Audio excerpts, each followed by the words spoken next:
बिस्मिल्लाहिर्रहमानिर्रहीम। अस्सलाम वालेकुम नाज़रीन कराम, मैं हूं मखदूम शहाबुद्दीन और आप देख रहे हैं मेरा फेसबुक और यूट्यूब चैनल। उम्मीद करता हूं आप सब लोग बखैर आफियत होंगे और जहां भी होंगे अपने अहले खाना समेत खुश भी होंगे और महफूज भी। जिन लोगों ने अभी तक चैनल को सब्सक्राइब नहीं किया उनसे मेरी ये दरख्वास्त होगी कि चैनल को लाजमी सब्सक्राइब कर लें, बेल आइकन को प्रेस कर दें ताकि आने वाली तमाम तर वीडियोज़ आप तक पहुंचती रहें और इसी तरह आपका और मेरा ये साथ इस चैनल के जरिए बरकरार रह सके। नाज़रीन कराम, इस वक्त सियासी महाज पर जिस तेजी के साथ ड्रामाई तब्दीलियां आ रही हैं और जिस तेजी के साथ अब जारहाना इनिंग्स का आगाज दोनों तरफ से हो चुका है, उसकी मिसाल भी रीसेंट पॉलिटिकल तारीख में नहीं मिलती। लेकिन अब इस पूरी की पूरी सूरत हाल के अंदर नाज़रीन कराम, अल्ताफ हुसैन को किस तरह से इमरान खान ने दहशतगर्द करार दिया और इमरान खान के अल्ताफ हुसैन को दहशतगर्द करार देने के बाद इमरान खान की तकरीर ने एक नया महाज खोल दिया है। यह नया महाज इमरान खान के खिलाफ बगावत का महाज है और इमरान खान के तहरीक अदम एतमाद में वोट्स को नुकसान पहुंचाने का महाज है। इस हवाले से तो मैं डिटेल्स आपके सामने रखूंगा, लेकिन ऑपोजिशन को एक बहुत बड़ा सरप्राइज देने की भी इमरान खान ने तैयारी कर ली है और अब तहरीक अदम एतमाद की आप कह सकते हैं कि जरूरत ही नहीं रहेगी। कुछ इस तरह की इनसाइड डिटेल्स मेरे पास हैं जो आपके सामने रखनी है। इसके साथ ही साथ असद उमर ने परवेज इलाही और कंपनी को ना सिर्फ औकात याद दिलाई है बल्कि अब हुकूमत इत्तेहादियों से बात तो करेगी, उनकी सपोर्ट तो लेगी, लेकिन अपनी टर्म्स पर। मैंने एक बात कही थी कुछ दिन पहले कि इत्तेहादी इसी तरह से काम करेंगे और उसी तनख्वाह पर काम करेंगे, यानी उन्हें शायद इस सब के अंदर कुछ इजाफी ना मिल सके। इस हवाले से डिटेल्स और अब तक की तमाम तर इनसाइड जो स्टोरी है इमरान खान के जलसा के कब कैसे क्यों कर होना है उसकी डेट भी आ चुकी है। सारी जो इसके एस्पेक्ट्स हैं उनका इहाता करते हैं। मैं आपको ये बताऊं नाज़रीन कराम की हुकूमत ने एक जानिब तो फिर से इत्तेहादियों से राब्ता करने का फैसला किया है। वजीर आजम पाकिस्तान इमरान खान और स्पीकर पंजाब असम्बली चौधरी परवेज इलाही के दरमियान मुलाकात का इम्कान भी पैदा हो चुका है और इस सब के अंदर जराए का कहना है कि वजीर आजम की परवेज इलाही से मुलाकात का इम्कान है और हुकूमती शख्सियात की जानिब से दोनों की मुलाकात कराए जाने का इम्कान है, जिसके लिए कोशिशें जारी हैं। अब इस सब के अंदर नाज़रीन कराम एक जानिब तो ये स्ट्रैटेजी है, वहीं दूसरी जानिब आपको शेख रशीद की स्टेटमेंट तो याद होगी जो उन्होंने दी, जिसके बाद भौचाल आया कि मैं वो नहीं हूं जो 5 सीटों के ऊपर वजीर आला बनना चाहता है। अब विफाकी वजीर असद उमर जो कि इमरान खान के सबसे करीबी साथी हैं, उनके सबसे ट्रस्टेड साथी हैं, उन्होंने किसी वजह से यह स्टेटमेंट दी है एक ऐसे वक्त पर जब वो इत्तेहादियों से राब्ता करना चाहते हैं। अब जरा सियासत समझिएगा इमरान खान की।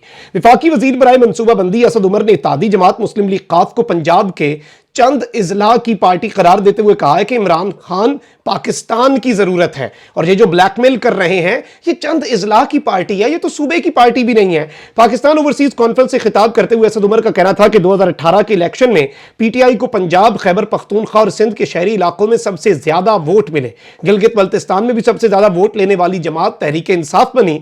उनका कहना था कि इस वक्त पाकिस्तान तहरीक इंसाफ पूरे मुल्क की और इमरान खान पूरे मुल्क की जरूरत है। ये एक बहुत बड़ा नेशनल कॉज है, ये सिर्फ और सिर्फ छोटे मोटे डोमेस्टिक इश्यूज का मामला नहीं है, ये गुलामी की जंजीरें तोड़ने का मामला है। अब इस सब के अंदर काफ लीग पर पीटीआई के एहसानात क्या हैं? जाहिर बात है अब काफ लीग जिन सीट्स की बुनियाद पर पीटीआई को आंखें दिखा रही है वो सारी की सारी सीटें काफ लीग ने सीट एडजस्टमेंट से जीती हैं। सीट एडजस्टमेंट क्या होती है कि आपका उम्मीदवार खड़ा होगा उस जगह पर हमारा उम्मीदवार खड़ा नहीं होगा, तो पीटीआई का जितना वोट है वो काफ लीग को पड़ा। अब वो जो सीट्स में ये जिस तरह से खुद मुख्तारी दिखा रहे हैं, एमक्यूएम बगावत कर ले चलें जस्टिफाइड है, लेकिन ये वो सीटें हैं, ये वो उम्मीदवार होंगे जिन्हें इमरान खान का वोट भी पड़ा है और इलेक्शन में इनके मुकाबले में पीटीआई ने अपने उम्मीदवार खड़े नहीं किए। 10 एमपी के साथ स्पीकर पंजाब असम्बली और 2 सूबाई वजारतें दी गई।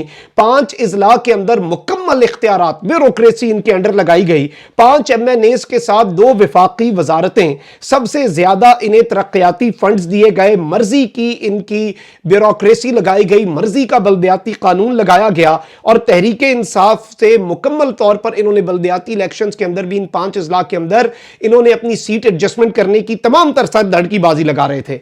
अब इसमें पूरे के पूरे मामले में मैं आपको यह बता दूं कि हुकूमती जमात और काफ लीग के दरमियान आला सतही राब्ते भी हो रहे हैं, जिसके बाद वजीर आजम की चौधरी बरादरान के साथ मैंने जिस तरह इब्तदाइये में भी बताया कि मुलाकात का इम्कान भी इस वक्त पैदा हो चुका है। जबकि इस पूरी की पूरी सूरत हाल में हुकूमत ने OIC इजलास के बाद कौमी असम्बली का इजलास बुलाने का फैसला कर लिया है, जिसके बाद तहरीक अदम एतमाद पर वोटिंग 29 मार्च को कराने का इम्कान है।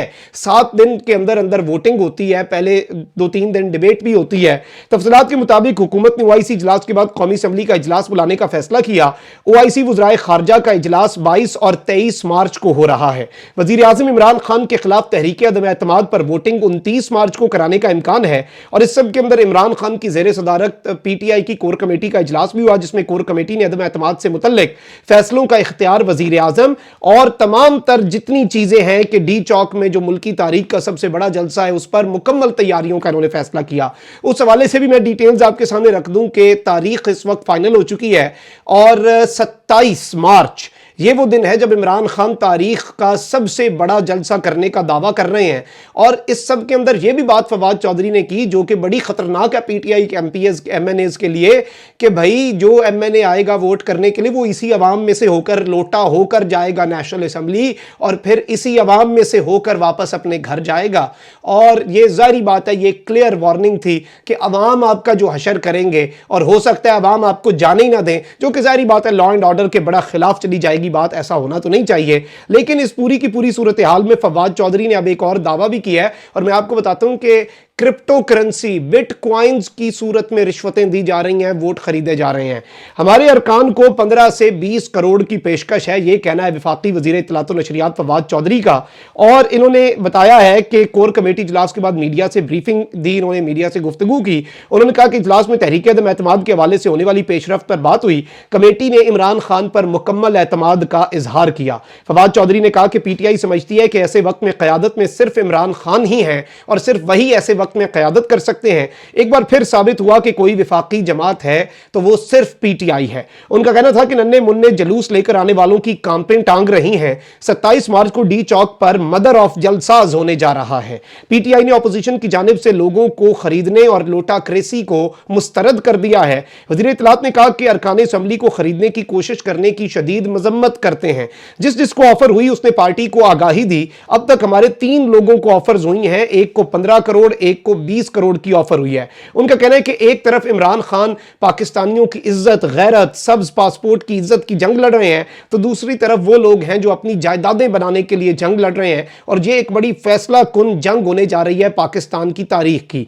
और अब वोटों को खरीदने की ऑफर्स में क्रिप्टो करेंसी का जिक्र है, बैरून मुल्क पेमेंट का जिक्र है, महंगी सोसाइटीज में कमर्शियल प्लॉट्स की फाइल्स वगैरह समेत मुख्तलिफ पेमेंट ऑप्शंस, जैसे वो पेमेंट ऑप्शन होता है ना, कैश ऑन डिलीवरी है, कैश करना है, आपने कार्ड से करना है, बैंक ट्रांसफर करना है, तो बड़ी फैसिलिटीज दी जा रही हैं। क्रिप्टो करेंसी के अंदर बिटकॉइंस में डीलिंग की बात हो रही है, बैरून मुल्क पेमेंट की बात हो रही है जिसका ट्रेस ही ना मिले। इसके साथ फाइलें जो होती हैं, जाहिर बात है वो नाम पे तो नहीं होती रजिस्ट्री, तो बड़े बड़े कमर्शियल प्लॉट्स की फाइल्स दे दी जाएंगी, वो आगे बेचते रहें और उनमें से पैसा लेते रहें। तो ये तमाम तर ऑप्शंस इस वक्त टेबल पर हैं। अब तहरीक अदम एतमाद के बाद होगा क्या, ऑपोजिशन किस तरह से कंफ्यूजन का शिकार हुई है, मैं आपको यह बता देता हूं। तहरीक अदम एतमाद के बाद का सेटअप कितनी देर का होगा, ऑपोजिशन जमातें इस सिलसिले में कंफ्यूजन का शिकार हो गई हैं।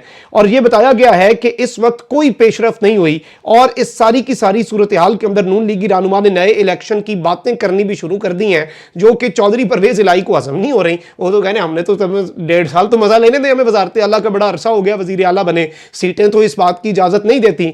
मैं आपको यह बताऊं कि साद रफीक का कहना है कि 15 माह में मसाइल हल नहीं हो सकते, फौरी इलेक्शन की तरफ जाना होगा। दूसरी जानिब शहबाज शरीफ फैमिली असम्बली मुद्दत पूरी करने और नवाज शरीफ फौरी इंतखाबात के हामी है। इसकी वजह क्या है, शहबाज शरीफ भी 1.5 साल मजे लेना चाहते हैं वजारत उज़्मा के। नवाज शरीफ साहब कहते हैं अमीद कुछ महीने के लिए बनाओ किसी को, जैसे शाहिद खाकान अब्बासी के टाइम पे शहबाज शरीफ ने बनना था लेकिन डिच करा दिया। जबकि मुस्लिम लीग काफ और पीपल्स पार्टी भी मौजूदा असम्बलियों की मुद्दत पूरी करने के हामी हैं। जराए का कहना है कि परवेज इलाही 1.5 साल के लिए पंजाब की वजारत आला संभालना चाहते हैं, लेकिन सवाल यह है कि क्या मुस्लिम लीग काफ चंद माह के लिए पंजाब की वजारत आला कबूल करेगी। यह एक बहुत बड़ा क्वेश्चन है जो कि वो नहीं करेंगे।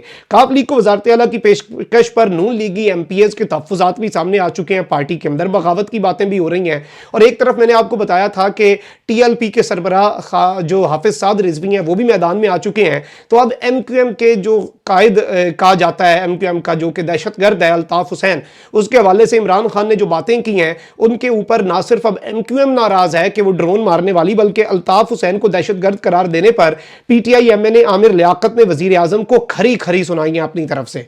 और मैं आपको यह बता दूं, MQM के सरबराह अल्ताफ हुसैन को दहशतगर्द करार देने पर PTI के रुकन कौमी असम्बली आमिर लियाकत हुसैन ने वजीर आजम को खरी खरी सुनाई। और इमरान खान ने तकरीर करते हुए जब कहा कि पाकिस्तान का सबसे बड़ा दहशतगर्द लंदन बैठा है, हजारों पाकिस्तानियों का कातिल है, मैं उनसे कहता हूं कि इस हवाले से हमारी मदद करें, तो कहते हैं कि कानूनी कार्रवाई करें। तो क्या मतलब है, हम बर्दाश्त अपनी छोड़ के हम भी ड्रोन हमला करें जैसे आप करते हैं? तो इस सब के ऊपर आमिर लियाकत ने वजीर आजम की तकरीर अपने ट्विटर पर शेयर की और कहा कि खान साहब, वल्लाह मुझे इल्म नहीं था कि वो हमारा दहशतगर्द है। उसी दहशतगर्द को लंदन की उसी अदालत ने बरी किया जिस अदालत ने आपको फतह दिलाई थी। और इस सब के अंदर उन्होंने कहा है कि focus on opposition please, still in game and in comfortable position, और घबराना नहीं है, इस तरह की बातें सुनाई हैं। लेकिन इसके साथ ही साथ आमिर लियाकत ने भी इमरान खान से बगावत का इंदिया दे दिया। आमिर लियाकत बड़े एक पुरस्कार सा किरदार बने हुए हैं, कहते हैं मेरा चेयरमैन इमरान खान है, मेरा कायद अल्ताफ हुसैन है। पता नहीं वो अंदर खाते किस गेम और किस इशारे पर ये बातें कर रहे हैं और क्या सोच कर ये बातें कर रहे हैं, क्योंकि ये बड़ी तशवीशनाक बातें हैं।